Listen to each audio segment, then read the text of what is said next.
There we go. Okay. I just hurt Seamus's feelings. That's what I like to do. I told him that Kendrick was up on Hagerman 40-16 at halftime. So, state competition. Just hurts a little bit. Okay, I'm here to talk to you about entertainment media, your consumption. You are all here in America. You all have access to a lot of media. This means that you are generally, as a rule of thumb, morons. You're all idiots. No, it's a good bet, right? Teenagers in America right now, normally not exactly intelligent in how they consume media. Now, just because the rest of the world is worse than you are, doesn't mean that you're good.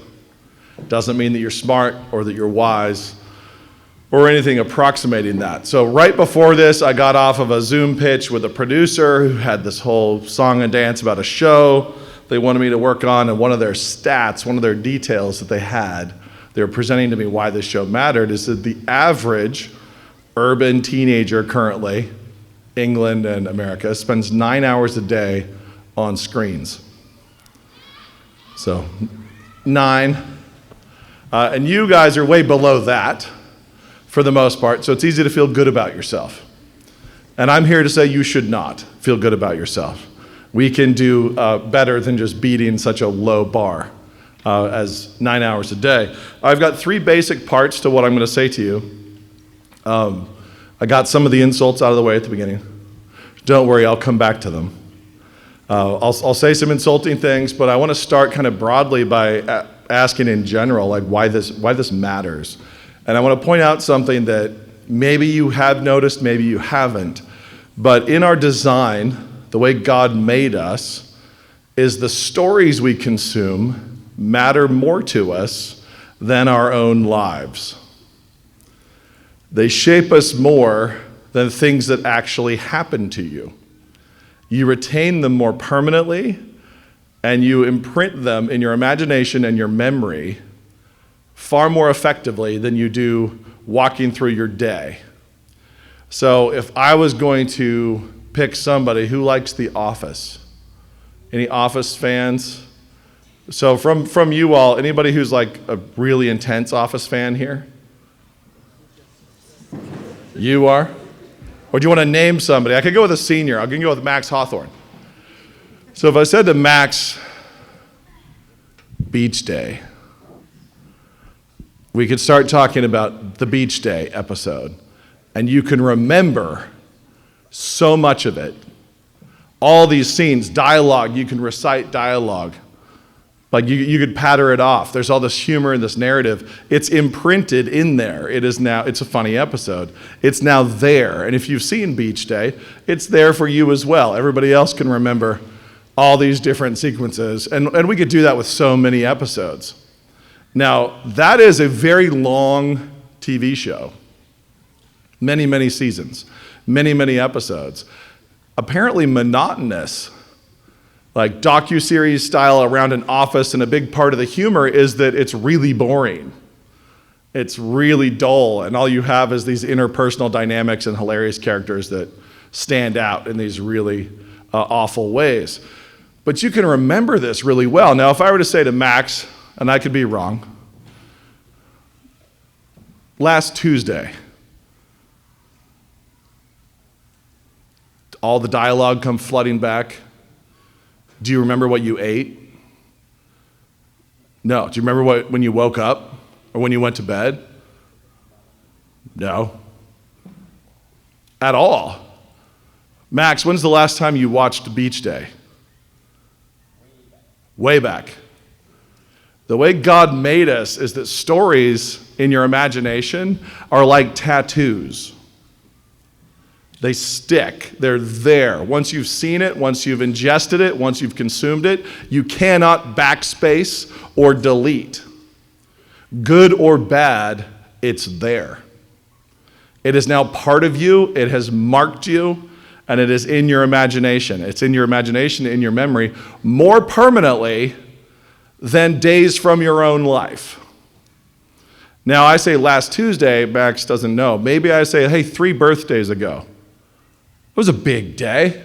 It was the biggest day of your life at that point. How old did you turn? Let's start there. 3 birthdays ago. 15. Who was there? My aunt, okay. Remember any specific conversations? Nope. No, and this will be the case, incidentally, for really important days of your lives. Big days. And the way our memory works is that in film, they call it blowing the focus. You have blown focus. You can see specific things. You can retain specific things, but the edges are all just fuzzy. Like your wedding day will be this way. Like your next birthday will feel pretty awesome, and then it will just evaporate and start to get fuzzy around the edges, and you'll remember little key details. But if I talk to you about Star Wars or Dune, or if I start to sing the lyrics from a song that you haven't heard in 4 years, you'll be able to finish it. You go through life one day at a time, constantly re-wiping your memory, like just overwriting your short-term memory. And then you eat a story, you consume a story, and it just sticks. And so that's the first thing that's most important about this. You have to realize that God made us as narrative characters, and we feed on narrative. Narrative is our fuel. Narrative is our inspiration. Narrative shapes what we desire in life, what we hate in life, which characters we want to be like, which characters we don't want to be like. Narrative shapes your choices that you make through your lifetime. Which things you consume and admire will be your alignment and will determine how you make decisions when you are faced with those decisions. You reach a crossroads and you're going to have to go left or right or do this or that, do the right thing, do the wrong thing, do the selfish thing, do the selfless thing. Which thing you decide to do will ultimately be shaped by your narrative diet. Many marriages have been ruined by Disney princesses. Like little girls who grew up watching these moronic two-dimensional characters, thinking that this is the way. And so they're not thinking about Ariel. They're not thinking about Jasmine when they're 23, 24, 25, or 32, and they're making those life decisions. They don't have to think about those things. They've been programmed by those things. They've been catechized by those things. They want to believe in themselves and chase their heart. That's what I'm going to do. Oh, new. It's like, you're stupid.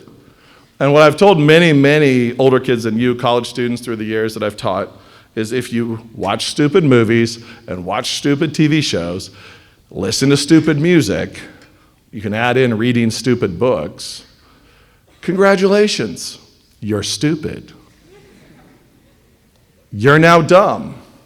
And you will make dumb decisions throughout your lifetime into old age.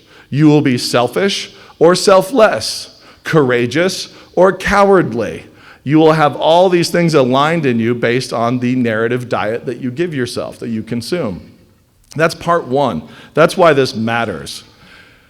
Now I want to ask you to think about why it is that we get so defensive when people criticize our entertainment choices.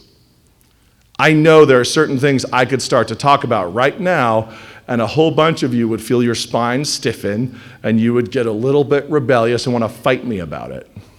At the very least, you might be scared to fight me about it. At the very least, you're going to go out of here and complain and whine to your friends, and he just doesn't understand. He just doesn't get me. It's actually a really important TV show. I really need to be watching this. Like, it's really childish, but we get very defensive. When people criticize our entertainment choices, they're criticizing our tattoos.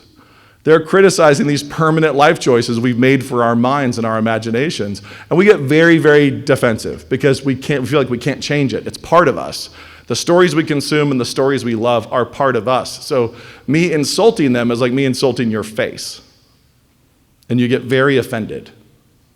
Like, how rude. Doesn't he understand how much that matters to me? It's like, yeah, I did. That's why I insulted it. It needs to matter less to you. So the first thing here, as I move towards the last section and then get into a Q&A, the big thing here is you need to determine that you will not be defensive. You will not be defensive and take it personally when people want to talk about books, TV shows, music, movies, and they want to say, is this good or bad? Should we watch this? Maybe we shouldn't watch that. We shouldn't do this. Don't get defensive.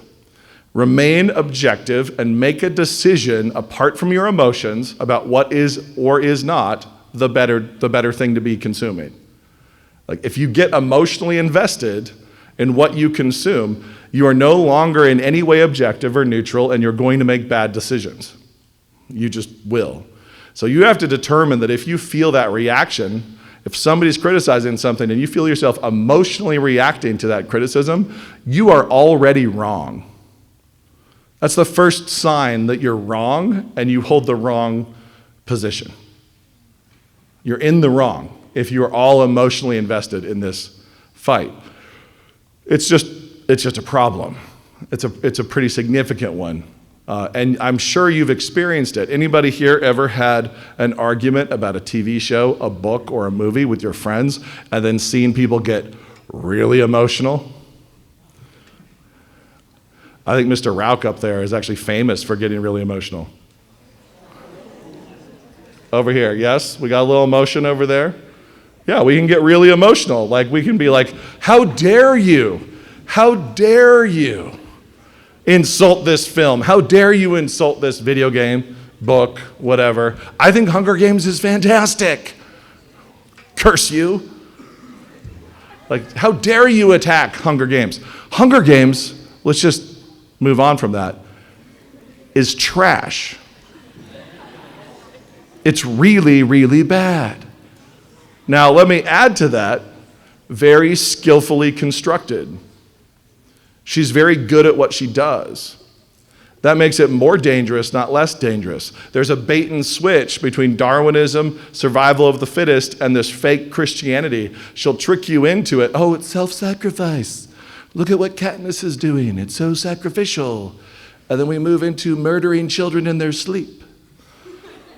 It's like, oh, just a little bit of a walnut shell move. Here, come, I am enticing you. Read this, be interested in it. Incidentally, I never finished watching the movies, so I'm not really talking about those. Talking about the books specifically. I could learn a lot from the books. As a professional reading the books, I was like, wow, she knows what she's doing. She's really good at this. Like, she's very, very good at this. I know why these things succeeded. But what actually happens to your imagination and your loyalties and where she takes you from being the sacrificial protagonist into being the night murderer. Like, you're going to kill other children, and you're going to feel good about it. That's where you get. So you bite the nice little chocolate, and then at the end, you find all the nastiness. Like as you get into it. But if you're already invested and you're already emotionally loyal, your intellect is off. Like you're no longer objective. You can't reasonably engage about it because you already bought into it. So, and I'm not here to talk about Hunger Games. That's just something I'm throwing out as an example because it's wildly popular. So let's move on to just movies, TV shows, music. Let's talk about other things that you all will have said or heard said as you defend the kind of crap you decide to consume. So you'll have people say like, oh, I tune that out. Or that doesn't affect me. I'm very mature. It doesn't affect me. So I watch these things because I'm unaffected. So think about it this way. You have a friend trying to convince you not to drink out of the mud puddle. And they're like, I just saw a dog take a leak in here. I can see the bloated earthworms all committing suicide in the puddle. Don't drink. Don't do that. And you say, you're so judgmental. Incredibly judgmental. This is important to me. It's actually a very important mud puddle. It's kind of groundbreaking in the history of mud puddles. It's very well put together. You should see the cinematography. Have you seen the way the light comes off of the mud puddle? I don't care. Dog urine, all sorts of filth, bloated earthworms, bacteria.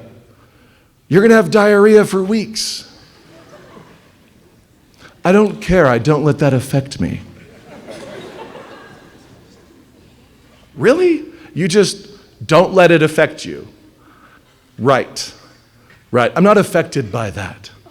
I point out the earthworm and some teenage boy says, yeah, but I'm not tempted by that. Like, then why are you eating it? I'm not tempted by it, which is why I'm not down there drinking out of this puddle. You're down there drinking out of this puddle. Clearly you are tempted by it, or you wouldn't be drinking out of the puddle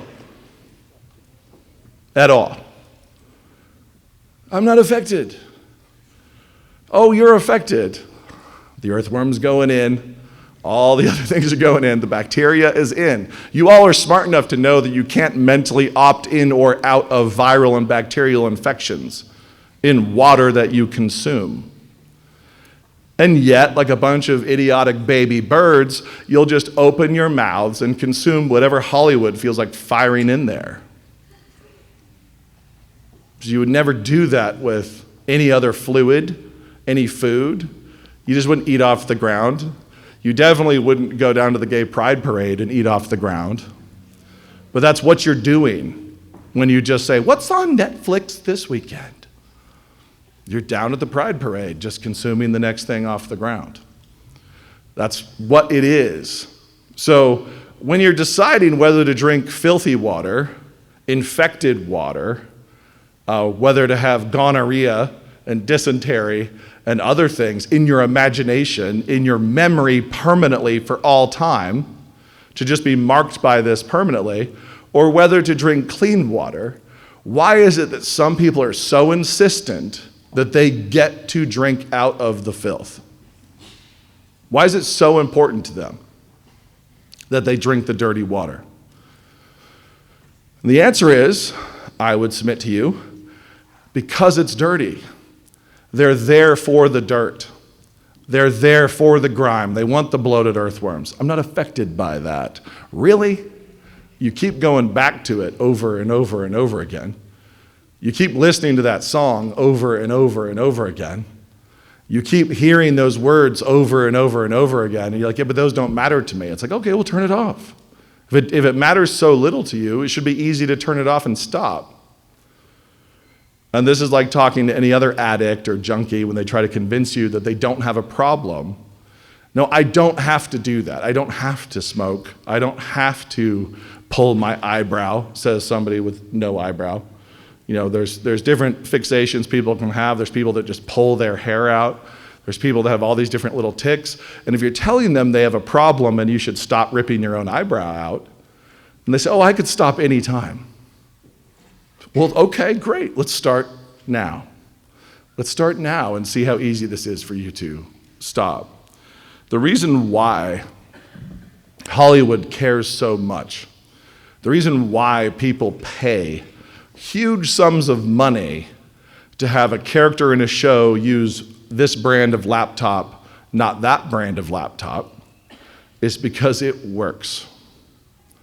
A character that you happen to admire opens a laptop, and it is an Apple, or it's a Dell, or back when Sony had laptops, it's a Vio. They did a lot of things. And people wanted that laptop. And their big companies pay for the placement.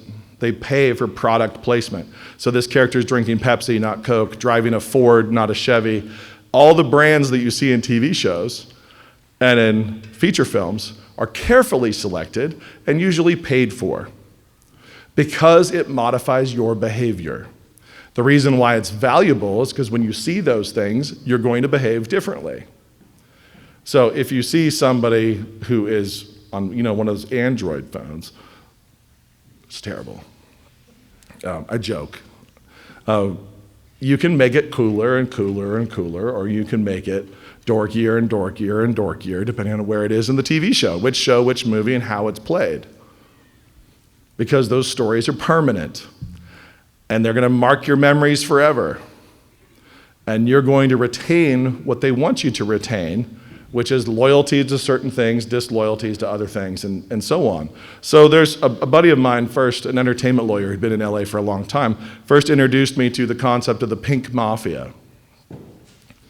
And the pink mafia back then, by his description, basically you're talking about the billions of dollars behind gay advocacy and how much they would pay for particular types of homosexual characters to appear in TV shows and films, and in which roles, and how important it was.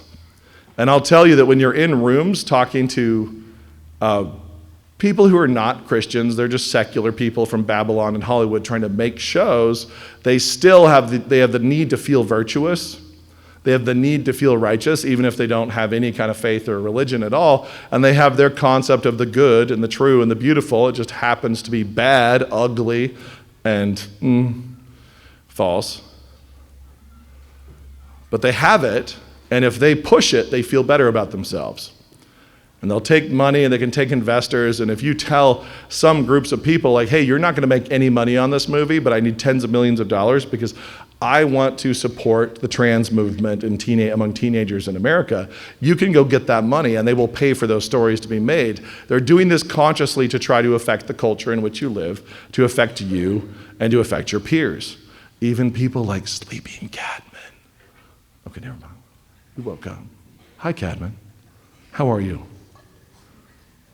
He's excellent. Okay, good.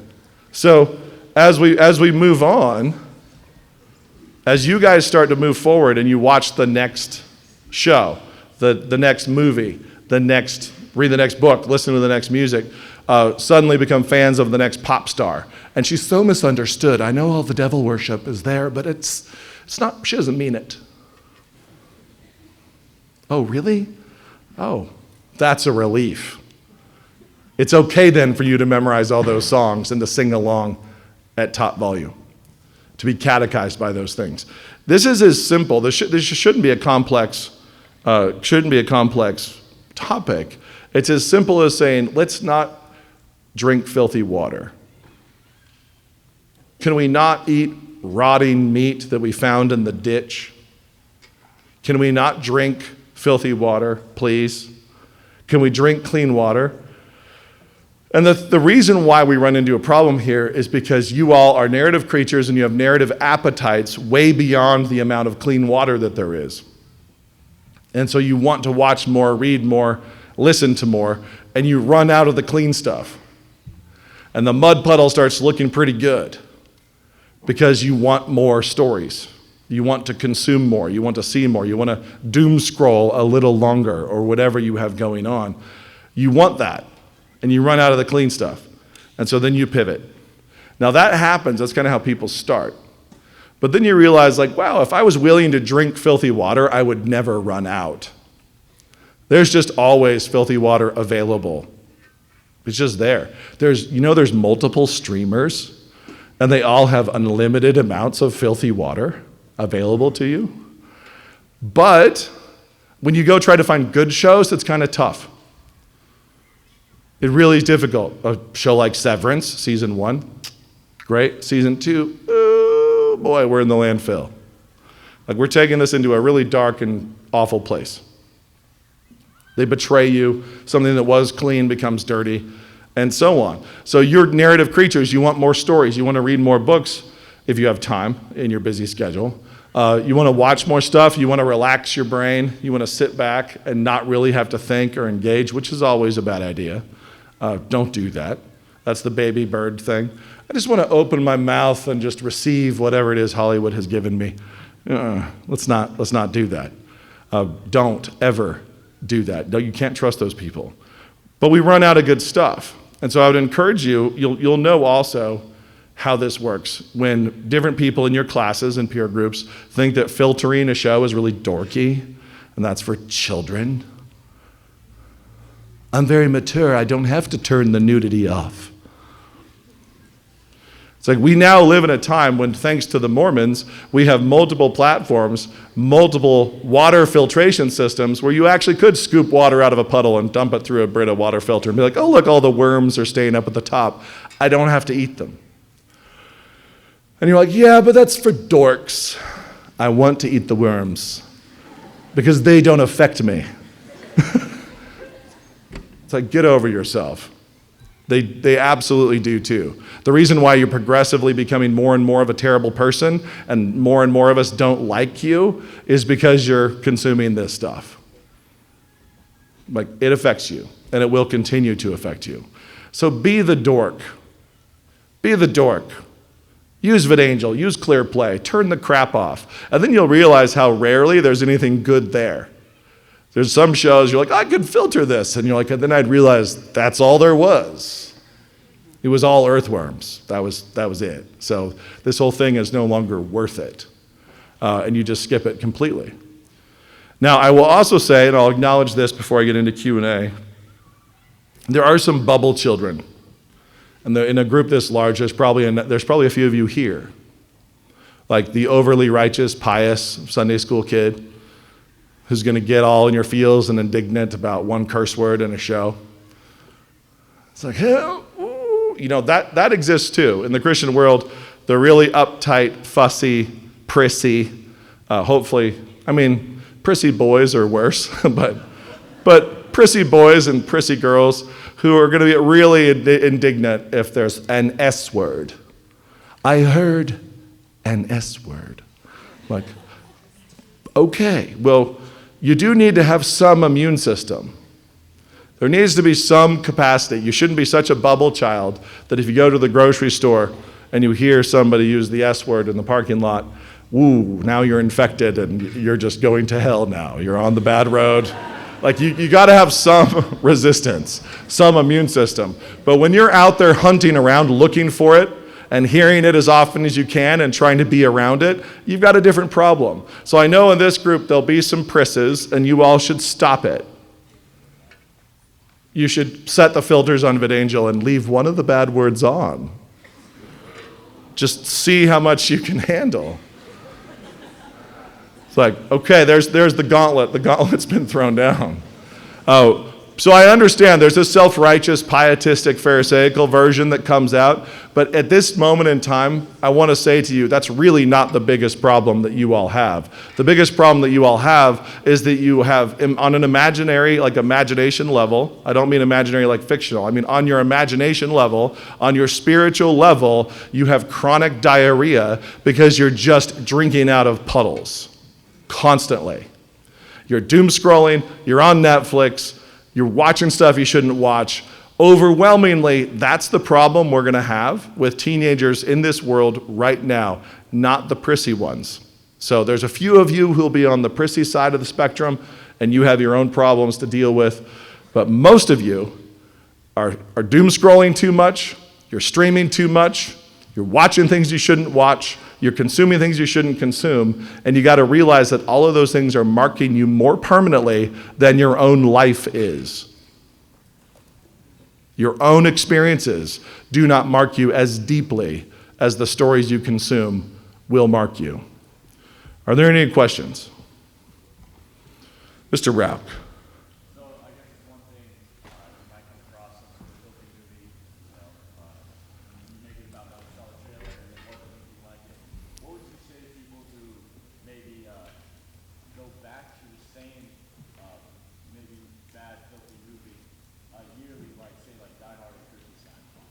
Something like that. I would tell them to turn on the filters. Yeah, because that one actually is probably the best Christmas movie ever made. If you turn on the filters. So if you go back to it and you're watching it unfiltered, I think, yeah, you have more discernment than that. Have a little more discernment than that. But if you don't, get over it. I do appreciate, of course, the senior trying to troll me so hard. That's way to go, man. Way to be locked in and staying focused on the actual point. That was really key. Good work. Good work. Very proud. Proud day. Okay, any other questions? Mr. Casebolt. What's your favorite movie and why? Favorite movie? I don't have like a favorite movie, but I have a number of them, and for different reasons. One of the best, I believe, ever made is Children of Men. And yeah, it does need filters. There you go. It's much better if you add the filters. Let's put it that way. It becomes a better film. Some of the only inadequacy is in some of the grime, some of the skin that's in there. But that one's fantastic because it's extremely prophetic. It's a very clear, like, prophetic message. It's powerful. It's powerful and potent in the way it should shape imaginations. People should be marked by that. When they're marked by that story, they're improved. Their sensibilities are improved. Their suspicions are improved. Their loyalties are improved. And on top of that, and I look at the time, I'll say this really quickly. Technically, it's really well done. So I'll tell you that as you turn your brains on, you should never be passive and just receive what you watch. You should never just receive it in a beanbag, just laying back, letting it happen to you. You should try to engage with media on 3 levels. One is a technical value, like, is it actually done with good craftsmanship? And this is some of the criticism of a lot of faith films, where it's like, just because it's clean doesn't mean it's good. Just because a show isn't full of dirt doesn't mean it's a good show. It just isn't a bad show in those ways. So technical value, the craftsmanship of how it's put together, is one piece. Response value is the next piece to try to assess, which is, what does it do to the people who watch it? What does it do to me? Like, how is it affecting me? How does it affect viewers? So does it leave viewers better than it found them? Does it affect them positively? And the last one, which is the most important and is very simple, but actually requires the journey of a lifetime, is, does God like it? And you should work to get to know God well enough that you would know his affections. So if you are close enough to God and you read scripture and you are looking around at his natural revelation and you're learning his personality more and more and more, and you understand the Proverbs as the pattern of his affections, this wisdom, and you get to know him like you get to know your own dad, it's relatively easy to know whether your dad would like a movie or not when you know him really well. So if you get to know God well and you are pursuing him and trying to be more like him, you want to imitate him and his affections. And you're trying to get to a place where you like what he likes and you hate what he hates. You don't want to find yourself loving something that he hates or hating something that he loves. You don't want that. So the last and biggest question is this something that God likes? So technical value, just craftsmanship, response value, and then does God like it? Those are the 3 tiers that are really good to go through. A simpler version also is just, what is it saying and is it true? You should always ask yourself those questions. What is this movie trying to say? What is it trying to tell me? And is that true or false? That's just kind of at a surface level, like, entry point. You should do that with every single thing you watch. Okay, we had a back row.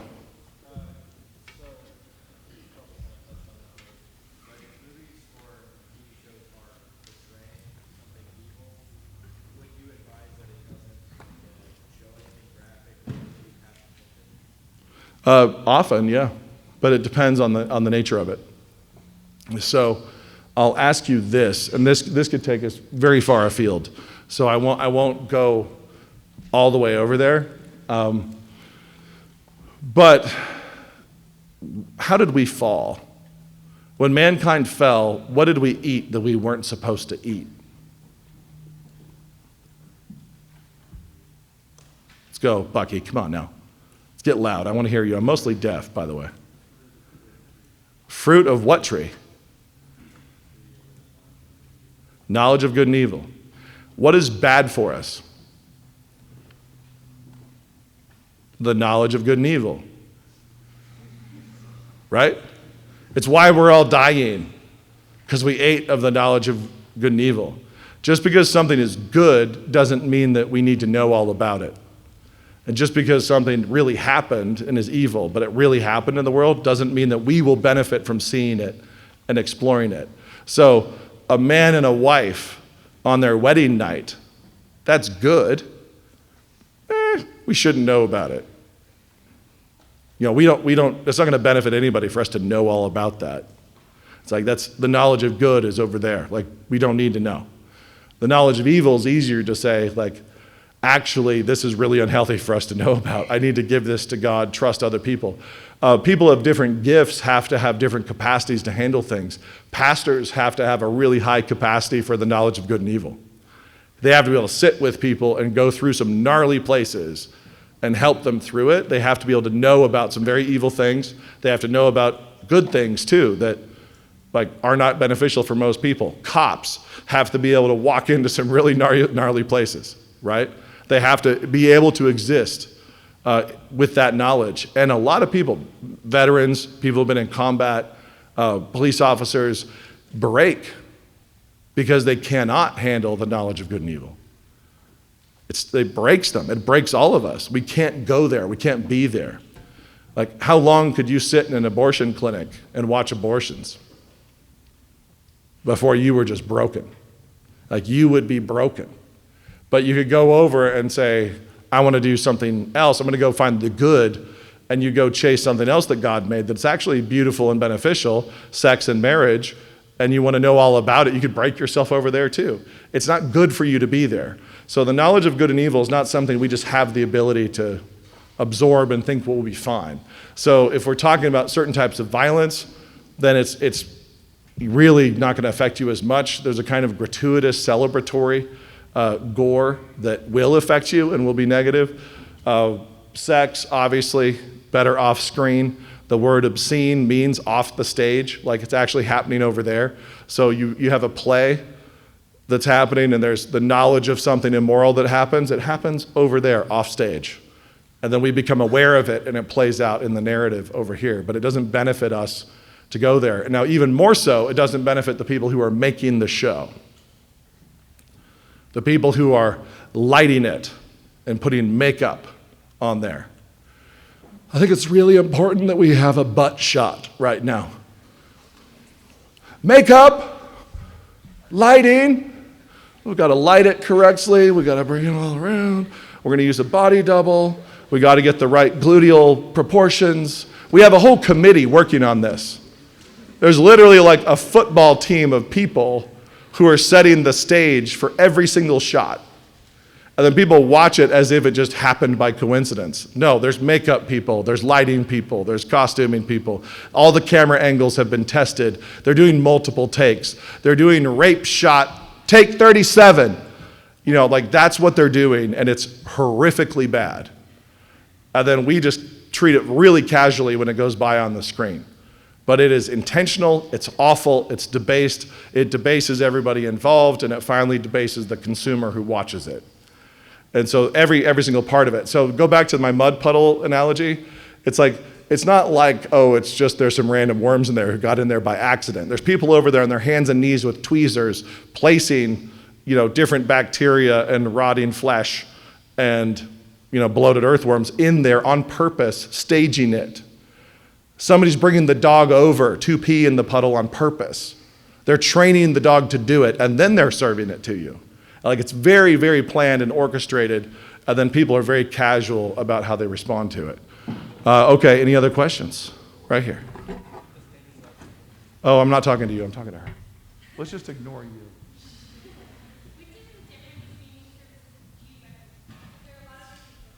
Okay, streaming services that I recommend, if you want to have them, it's good to actually just have VidAngel and ClearPlay because of the different contracts. And because of a big lawsuit with Disney, VidAngel cannot filter anything from Fox, Hulu, Disney. There's a bunch of things, everything Disney owns, they can't filter, but ClearPlay can. And so I have ClearPlay and I have VidAngel just so I have access to different catalogs. And then my rule of thumb is just that I won't subscribe to any streamer until they've paid me money. So I want to be ahead. As long as I'm winning and they're losing, so if I'm subscribing, then I feel better about it. That's just me. I'd be comfortable with any of them if you also have a filtering service, because there's just not that much good stuff. It's a waste of money if you are on Hulu and you don't have a filtering ability. Because they do some higher technical stuff. Hulu goes after like higher quality production, but that means also they kind of edge it up in filth. And so if you don't have filtering capacity, it's usually kind of a waste of money. And there's a few things like that. So HBO obviously is like that. Premium things are like that. Disney is the most, in some ways, subversive.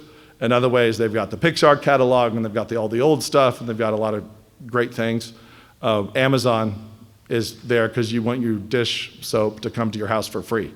So you have free shipping already. And their filtering, all the filtering works pretty well with Prime.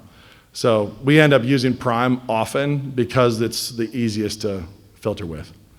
But I have more because it's my job than I would otherwise. I wouldn't have all the streamers otherwise.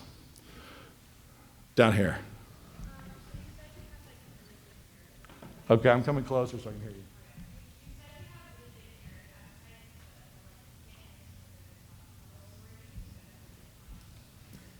Okay, so the narrative appetites, we have voracious appetites for stories. This is why it's important to read scripture like a story and not like it's your Flintstone vitamins for the day. So if you read the Bible and you read it with a little dose, like here, I got 3 verses and it was meaningful, that's fine, nothing wrong with that, but it's better to read it like a story, read it like a narrative. But one of the things about this school is it forces you to read classics, right? And we read classics, and this is back to the bubble thing. We want to resist the lies. We're asking, is it telling the truth? Is it lying? Is this true? Is this false? What does it want me to think? And we want to engage with the classics of literature, and a lot of them have bad stuff. You know, there's bad stuff in there. We have to be strong enough and grow to be mature enough that we are able to spit the worm out. It's like we're able to reject it, we're able to filter things out and find the good and to condemn the bad. And that's something that is our job as image bearers of God, like the condemnation and the praise, to honor and to damn, to hold things up and to throw things away. We have to develop that ability. So reading scripture is the most important way to get there. Then natural revelation, and that includes history. So I would say the natural world, the funny stories God's telling all around you all the time, but then the stories of history is another big part of it, and then the classics of literature. There are great things. So once you become aware of, at a heightened level, of things that are true, good, and beautiful, and you don't have the laziness of a modern teenager where you want something that will just come to you passively and I can sit still for 20 minutes and it just happens to me, and you go looking for greatness, you're going to read Dostoevsky, you're going to read Tolstoy, you're going to find these great big books that are magnificent, and they're like the cathedrals of Europe level magnificent, and we've been looking at the architecture of McDonald's, over here. So as you learn, as you grow, as your capacity grows through education, calibrated by scripture, then a catalog of greatness opens up. Like it really starts to open up. So anybody here who feels like, man, I have nothing good, there's nothing good on. And I would just say, have you read everything Chesterton has ever written? Like, no. Have you even read everything C.S. Lewis has ever written? If I asked you here, he'd probably be the most popular author of anybody here, but I bet nobody's read everything he's written yet. Like there's so much good to be found and harvested, and we get distracted because we're looking for the easy, lazy snacks. And the easy, lazy snacks on the bottom, we run out of good ones of those pretty fast. It's like, but if you're really trying to elevate yourself, there's many, many great things out there. Okay, I've got 6 minutes. Cadman. How can you tell what particular way something is marking you? Something's mocking you? Marking. Or mocking, I assume. I was going to say if it's laughing at you is a good tell. If it's marking you, if you are consuming a story, it's marking you. It just is.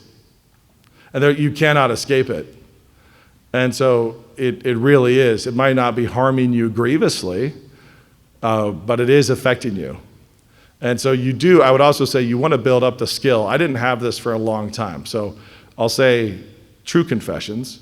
My first all-nighter was in the 6th grade. And I was reading a Crusader novel. And it was awful. It was really bad.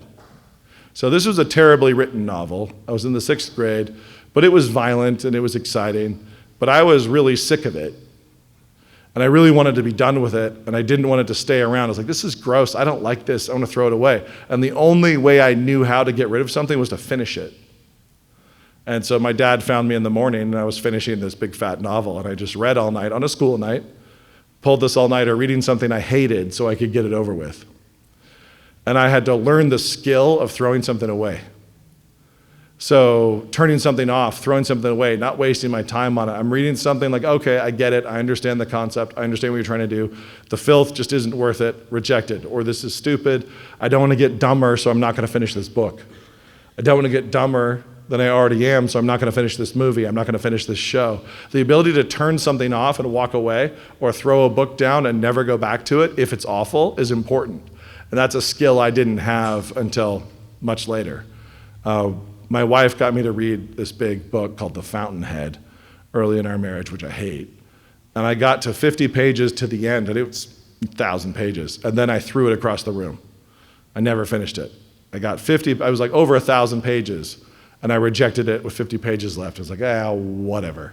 Like it just became this propagandistic nonsense at the end. So you gotta get that ability. And so when you realize every single story is marking you, they all are. And they are to different depths and extents. Not all of them are marking you deeply. Some of them are right on a callus that you've already built up, but it's still marking you. It's still affecting you. Then you want to reject it or accept it fast. You want to kind of like rapid response. Take action. Okay, I've got time for one more question. Right here, in the middle.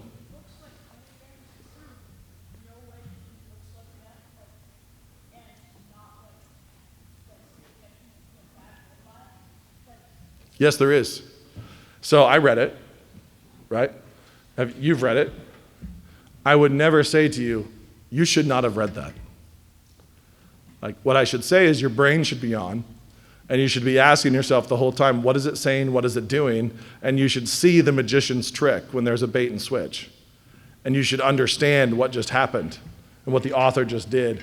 So you want to see the wires, you want to see behind the curtain and see what's happening, turn your brain on and engage, but you don't want to be the prissy kid who's like, there's some philosophical Darwinism in here, so I can't read it. It's like, if there's other things of value in the book, and in my case, I was reading it just to watch her craft, how she constructed it, and how it succeeded, and there were other things of value in the book. Like, I valued having read the book. I didn't finish the series, but I think I read the first two.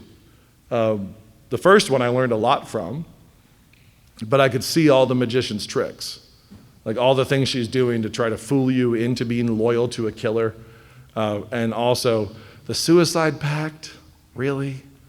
Like, it's just juvenile and would never work. Like, this is a society that is murdering teenagers for their entertainment. They're not gonna be like, oh no, a teen suicide, we can't have it. It's just not gonna work like that. So I wouldn't say about a book like that, don't read it. I would say turn your brain on. Like, turn your brain on and be filtering it yourself and rejecting things and throwing things out. Don't eat the worms. Like, read the book, don't eat the worms. Like, reject all the junk you can find. Some of it is just not possible. There are some things that are bad enough, it's not possible. Twilight, I would be like, why would you do that to yourself? But even there, some people could read it to try to engage with it. But beyond that, like 50 Shades of Grey, does anybody need to read that? Like, no, nobody needs to read that. Like, so there's a sliding scale of harm that it would do to you, and you just have to learn wisdom and like what your capacity is, and are you mentally alert enough to be rejecting it whenever you're encountering lies. Okay, that's it. I've got 1 minute to slowly walk off. Thank you all very much. I hope I hurt some feelings, but only the bad feelings. See you all later.